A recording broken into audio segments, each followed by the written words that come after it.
সাহাবী আবু বকর ডাক দিয়ে বলে, ওরে পয়গম্বর, আমার আর চোখের মধ্যে ঘুম নাই। বলে, কেন তোমার চোখের মধ্যে ঘুম নাই?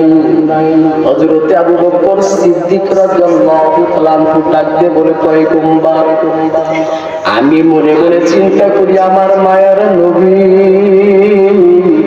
কখন গভীর রাতে আমি আবু বকর নাম ধরে ডাকবে, আর আমি যখন ঘুমাইয়া যাই নবী আমাকে ডাকতেই থাকবে, বেয়াদবি হইয়া যাবে।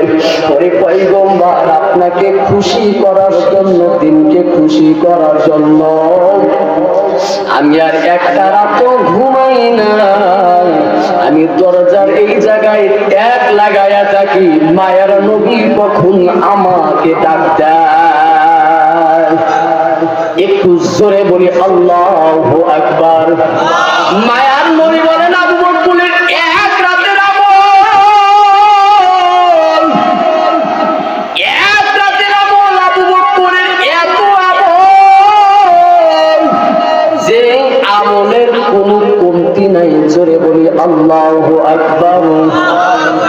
এই আবু বকর নামাজের মধ্যে দাঁড়ায় কান্না করেছে। মায়ের নবী একদিন ডাকতে বলতেছেন, এই আবু বকর, মায়ের নবী মসজিদের নববীর ওই দিক দিয়ে যায়। হঠাৎ করে আবু বকরের কান্নার আওয়াজ শুনতে পাইলেন, মসজিদের মধ্যে চলে গেলেন। এরে আবু বকর, তুমি কেন এত কান্না করো? কারণটা কি? ডাকতে বলে, পয়গম্বর, আমি কিয়ামতের ময়দানে কি নিয়ে আল্লাহ রাব্বুল আলামিনের সামনে দাঁড়াবো? আমি আবু বকরের তো কোনো আমল নাই, আমি আবু বকর তো মনে হয় জাহান্নামের আসামি। আল্লাহ রাব্বুল আলামিনের দরবারে কি নিয়ে দাঁড়াবো রে বাবা? পরে দুনিয়ার মানুষ, আবু বকরের মতো মানুষ যদি জান্নাতের সুসংবাদ পাওয়ার পরও এত কান্না। আজকে আমার আপনার চোখের মধ্যে পানি নাই, ইসলামের জন্য কোনো দরদ নাই রে বাবা। আল্লাহ রাব্বুল আলামিনের দ্বীনের জন্য কোনো দরদ নাই, মরণের কোনো প্রস্তুতি নাই রে বাবা। আবু বকর রাদিয়াল্লাহু তাআলা আনহুর মতো মানুষের এত চিন্তা, এত ভয়। একদিন হযরতে আবু বকর সিদ্দিক রাদিয়াল্লাহু তাআলা আনহু ওমরকে ডাকতে বলতেছেন, আলীকে ডাকতে বলতেছেন, ওমরকে ডাকতে বলতেছেন, এই আলী ভাই, আমি আবু বকর মারা যাওয়ার আগে আমি তোমাকে দুইটা কথা বলে যাব। বলে, কি বলবে? বলে, এক নাম্বার কথা, আমি যখন দুনিয়ার মধ্যে থেকে চলে যাব তুমি নিজের হাতে আমাকে গোসল করাইবা, শেষ গোসল। জোরে বলে আল্লাহু আকবার। দ্বিতীয় নম্বর কথা, আমার লাশটা বিশ্বনবী মুহাম্মদ সাল্লাল্লাহু আলাইহি ওয়াসাল্লামের রওজার কাছে নিয়ে যাইবা, আর নবী মুহাম্মদকে সালাম দিবা, আর বলবা, ওরে পয়গম্বর, আপনার বন্ধু আবু বকর সিদ্দিক রাদিয়াল্লাহু তাআলা আনহু আপনার দরবারে হাজির। যে সিদ্দিক আপনি দুনিয়ার মধ্যে থাকাকালীন যে আবু বকর আপনার জন্য পাগল ছিল, আজকে আবু বকর দুনিয়ার মধ্যে নাই। মায়ার নবী যদি সালামের উত্তর নাই, তাহলে মায়ার নবীর ডান পাশে আমাকে দাফন করে দিবা। জোরে বলি আল্লাহু আকবার। হযরতে আলী রাদিয়াল্লাহু তাআলা আনহু ডাকতে বলতেছেন, ও আবু বকর, আমি তো নিম্ন সাহাবী, আমি তোমাকে কেনই বা গোসল করাইব? কারণটা কি জলদি করে বলো। আবু বকর কান্দা ডাকতে বলে, আলী, তুমি এই জন্য আমাকে গোসল করাইবা? নবী যখন দুনিয়ার মধ্যে থেকে চলে গেছিলেন, তুমি নিজ হাতে নবীকে গোসল করাইছো রে আলী।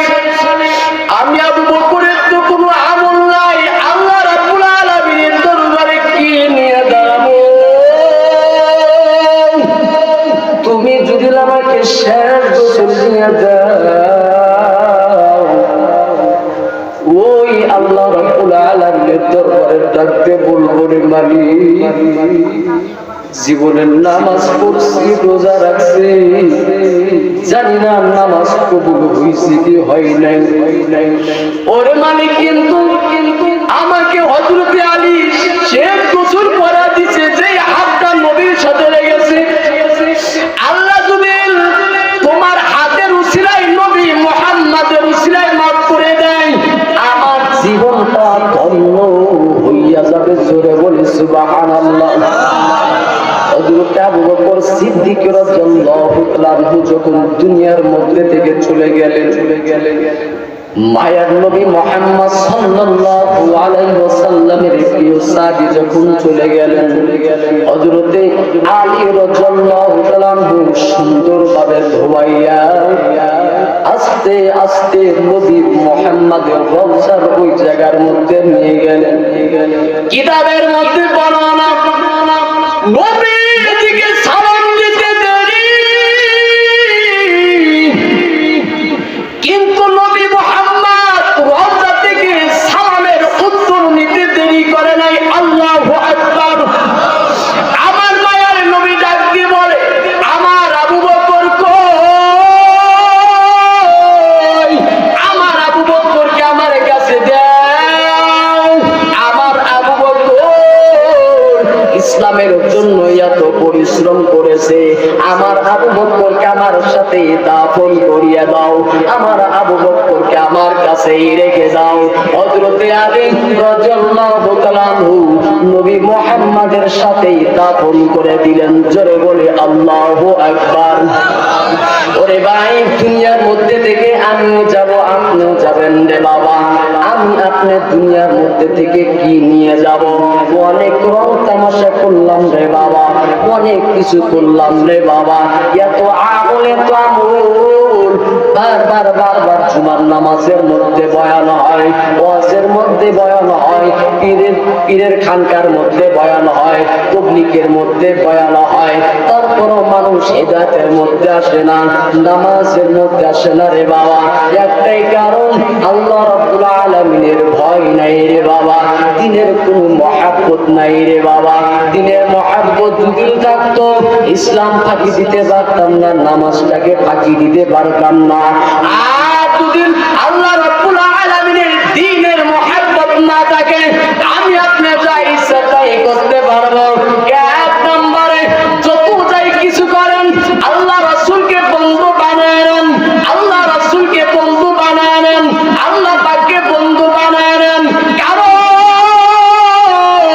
ওই কিয়ামতের ময়দানের মধ্যে যেই সন্তানের জন্য, যেই ছেলে মেয়ের জন্য আপনি কাজ করতে করতে করতে করতে তামাম জিন্দেগি নষ্ট করিয়া দিলেন, ইবাদতের মধ্যে যাইতে পারলেন না, কিয়ামতের ময়দানে আপনিও পেরেশানির মধ্যে পড়িয়া থাকবেন, আমিও পেরেশানির মধ্যে পড়িয়া থাকবো। মানুষেরা আদম নবীর কাছে দৌড়াইবে, একটু সাহায্য করেন, সাহায্য করেন, আমাদেরকে বাঁচান। আদম নবী ডাকতে বলবে, আমি তো নিজের চিন্তার মধ্যে পড়ে আছি, আমি কি করব কি করব। প্রত্যেকটা নবীর দরবারে যাবে, প্রত্যেকটা নবী ডাকতে বলবেন, আমি তো নিজের চিন্তার মধ্যে আছি। বাবা সন্তানের কাছে চলে যাবে, বাবা সন্তানের কাছে চলে যাবে। কার জন্য পাগল হয়েছিলাম দুনিয়ার মধ্যে, কার জন্য পাগল হয়েছিলাম? এরা যুবক কোন মাইয়ের পিছনে পাগল হইয়া নিজের জীবনটাকে বিলিয়ে দিলা? এ যুবতী বল, কোন ছেলের পিছনে পাগল হইয়া নিজের জৈবনটা শেষ করিয়া দিলা? কার পিছনে পাগল হইয়া আল্লাহ রাব্বুল আলামিনের ইবাদতটাকে নষ্ট করলা?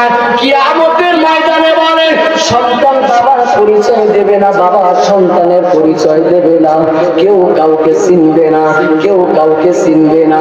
বলবে আমার দুনিয়ার মধ্যে কোনো সন্তান নাই, সন্তান বলবে আমার দুনিয়ার মধ্যে কোনো মা নাই, কোনো বাবা নাই। প্রত্যেকটা মানুষ ব্যস্ত হইয়া যাবে, কথা বলেন ঠিক না বেঠিক? কিন্তু প্রত্যেকটা মানুষ বিশ্বনবী মুহাম্মদ সাল্লাল্লাহু আলাইহি ওয়াসাল্লামকে তালাশ করবে। দেখো নবী কোথায় আছে? বিশ্বনবী মুহাম্মদ সাল্লাল্লাহু আলাইহি ওয়াসাল্লাম নজর করে দেখি, আমার আপনার মায়ার নবী উম্মতের জন্য সিজদা মধ্যে পড়ে আছে। আর আল্লাহ রাব্বুল আলামিনের দরবারে বারবার বলে, ওরে মালিক, আমার উম্মতদেরকে জান্নাতের মধ্যে না নেওয়া পর্যন্ত সিজদা তুলব না। আল্লাহু আকবার।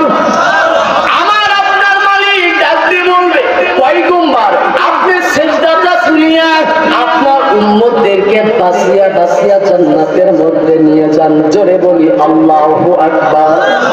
সেই জন্য রে বাজান, দিন মানতে হবে, ইসলাম মানতে হবে, কোরআন মানতে হবে, রাসূলকে মানতে হবে।